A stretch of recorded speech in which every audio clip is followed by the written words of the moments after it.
সকালে যে নিখোঁজের একটি ভিডিও আপনারা দেখেছিলেন, একটি ছেলে আমার জন্য ওয়েটিং করছিলেন, তার বাবাকে কিডন্যাপ করা হয়েছে।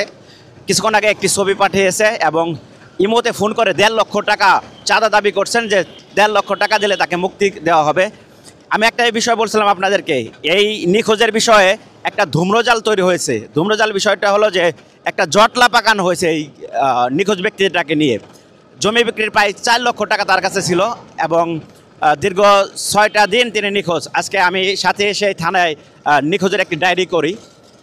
এমন একটা সময় আমাকে নক করা হয়েছে, আমি বের হচ্ছি এখন আরও আপডেট নেওয়ার জন্য।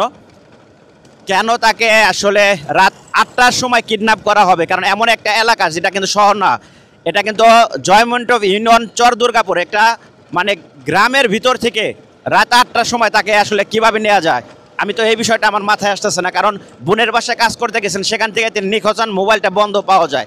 তাহলে সে এখন মানে এক রকম কথাবার্তা বলতেছেন যে কিডন্যাপের বিকাশ নাম্বার দেবে, সেখানে 1.5 লক্ষ পাঠানো হবে টাকা, কিন্তু তারা বিকাশ নাম্বারও দিচ্ছে না। আসলে মূলত থানায় অভিযোগের বিষয়টি জানাজানের পরে আসলে কি নাকি এই মানে প্রচারণা আমি বুঝতে পারতেছি না। তবে একটা বিষয় হলো যে সত্যর অনুসন্ধানে আমি সবসময় চেষ্টা করি। ভয়েস অফ রবুল ভাইয়ের সাথে থাকুন, ভিডিওটি সর্বোচ্চ শেয়ার করুন। আর আমরা চাই যে সত্য উদ্ঘাটন হোক, লোকটি তার পরিবারের কাছে ফিরে আসুক।